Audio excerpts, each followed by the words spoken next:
السلام علیکم ورحمۃ اللہ وبرکاتہ۔ ہزاری روزے کے بارے میں آپ لوگوں نے ضرور سنا ہوگا۔ ہمارے معاشرے میں ایک ہزاری روزہ جو کہ غالباً 27 رجب کو رکھا جاتا ہے، اور اس کے بارے میں یہ کہا جاتا ہے کہ یہ روزہ رکھنے سے اللہ سبحانہ و تعالی 1000 روزوں کے برابر ثواب عطا فرماتا ہے۔ تو آئیے آج میں آپ لوگوں کو بتاتا ہوں اس ہزاری روزے کے بارے میں۔ میرے عزیز بھائیوں اور میری بہنوں، اللہ کے نبی صلی اللہ علیہ وسلم نے جو طریقے عبادت کرنے کے، جس کو ہم فرض، واجب، سنت، مستحب کہتے ہیں نا، یہ 1400 سال پہلے ہی اللہ کے نبی صلی اللہ علیہ وسلم نے بیان فرمائے اور شریعت مکمل ہو گئی۔ اب اس میں نہ کوئی چیز گھٹ سکتی ہے، نہ اس میں کوئی چیز بڑھ سکتی ہے۔ 1400 سال پہلے ہمارا اسلام مکمل ہو گیا۔ جو طریقے حضور نے بیان فرمائے ہیں انہی طریقوں کو ہمیں فالو کرنا ہے اور انہی کے مطابق ہمیں اپنی زندگی گزارنی ہے۔ ہمارے نبی نے جو بیان فرمایا اس کو صحابہ نے فالو کیا، تابعین نے فالو کیا، تبع تابعین نے فالو کیا۔ اب ہمیں کوئی بھی ایسا کام جو ہم کرتے ہیں، ہمیں چیک کرنا چاہیے کیا یہ سنت سے، قرآن سے، حدیث سے، صحابہ سے ثابت ہے کہ نہیں ہے۔ اب آئیے بات کرتے ہیں ہزاری روزے کے بارے میں۔ جب آپ یہ بات سمجھ گئے نا، اتنی بات جو میں آپ کو سمجھانا چاہ رہا ہوں، اور میری کوشش یہ رہتی ہے کہ میں آپ کو دین کی باتیں سمجھاؤں، بتاؤں نہیں صرف، بلکہ سمجھاؤں، کیونکہ دین کی بات سمجھنے سے آپ کا مائنڈ کھلے گا، آپ سوچو گے، سمجھو گے، آپ کے اندر یہ چیز آئے گی کہ مجھے یہ چیز چیک کرنا چاہیے۔ تو اب بات کرتے ہیں ہزاری روزے کے بارے میں۔ 27 رجب کو ہزاری روزہ جو رکھا جاتا ہے، تو کیا یہ روزہ ہمارے نبی نے کبھی رکھا؟ نہیں رکھا۔ ہمارے نبی نے کیا صحابہ کو اس کے بارے میں بتایا؟ نہیں بتایا۔ آپ قرآن پڑھیے، بخاری شریف، ترمذی شریف، مسلم شریف، جو بڑی بڑی حدیث کی کتابیں ہیں، ساری احادیث آپ پڑھیے، آپ کو کوئی ایک حدیث بھی نہیں ملے گی جس میں یہ لکھا ہو کہ حضور نے ہزاری روزے کے بارے میں ذکر فرمایا ہے، صحابہ نے کبھی اس روزے کو رکھا ہو، بزرگان دین نے اس روزے کو رکھا ہو، ایسا کہیں بھی نہیں ہے۔ یہ ہزاری روزہ بالکل بھی قرآن و حدیث سے، سنت سے ثابت نہیں ہے، بلکہ بس ایسے ہی کہیں سے چلا اور چلتے چلتے پھر یہ لوگوں میں رائج ہو گیا۔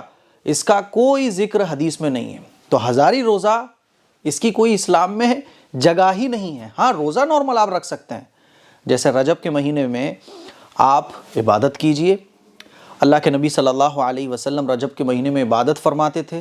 عبادت کے جتنے بھی کام ہیں وہ آپ کر سکتے ہیں، لیکن حضور نے کوئی اسپیشل روزہ رجب کا نہیں بیان فرمایا، کوئی اسپیشل عبادت رجب کے مہینے کی نہیں بیان فرمائی۔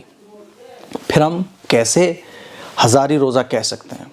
یاد رکھیے گا، کوئی بھی دین کی بات جب ہم کہتے ہیں نا کہ یہ روزہ ہزاری روزہ ہے، تو ہم کیسے کہہ رہے ہیں؟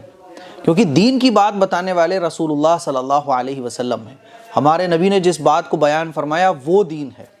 تو کیا ہمارے نبی نے ہزاری روزے کو بیان فرمایا؟ نہیں بیان فرمایا۔ ہمارے نبی نے تو عبادت کرنے کا حکم دیا ہے کہ رجب کے مہینے میں خوب عبادت کرو، تو عبادت کرو آپ۔ اسی لیے ہزاری روزہ یہ نہیں ہے اسلام میں۔ 27 رجب کا روزہ ویسے ہی آپ نفل روزہ رکھنا چاہو تو رکھ سکتے ہو، لیکن یاد رکھو کہ 27 رجب کا کوئی خاص روزہ شریعت میں نہیں ہے۔ 27 رجب کا کوئی خاص روزہ، کوئی خاص عبادت اللہ کے نبی صلی اللہ علیہ وسلم نے 27 رجب کی نہیں بیان فرمائی ہے۔ اب جو چیز خاص نہ ہو اس کو آپ خاص کر کے بتاؤ۔ اسی کو اللہ کے نبی صلی اللہ علیہ وسلم نے ارشاد فرمایا کہ میرے دین میں کوئی بھی نئی بات اگر پیدا کرتا ہے تو وہ بدعت کو ایجاد کرنے والا ہے۔ تو 27 رجب کا کوئی روزہ نہیں ہے۔ ہزاری روزہ، اس کی کوئی جگہ نہیں ہے اسلام میں۔ اسی لیے ان چیزوں سے بچنے کی کوشش کیجئے۔ قرآن و حدیث میں جو چیزیں بیان کی گئی ہیں ان چیزوں کو فالو کرنے کی کوشش کیجئے۔ اب لوگ بولیں گے ارے مفتی صاحب اس میں پرابلم کیا ہے، ایک آدمی روزہ ہی تو رکھ رہا ہے۔ بھائی اس میں پرابلم یہی ہے کہ جو ہزاری روزہ رکھنے والے ہوتے ہیں وہ اس کو ضروری سمجھ رہے ہوتے ہیں، اور دین کی کوئی بات جو ضروری نہ ہو اس کو ضروری سمجھنا، یہی تو بدعت ہے۔ شریعت نے جس چیز کو سنت کہا ہے اس کو ہم سنت سمجھیں۔ کوئی سنت کو اگر فرض سمجھے گناہ ہے، کوئی فرض کو اگر سنت سمجھے گناہ ہے۔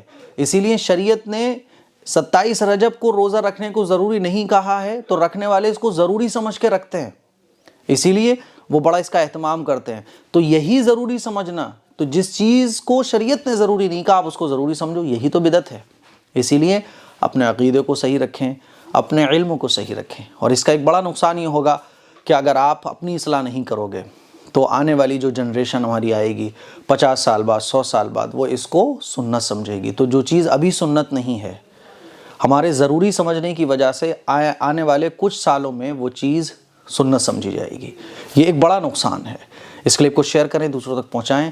السلام علیکم ورحمۃ اللہ وبرکاتہ.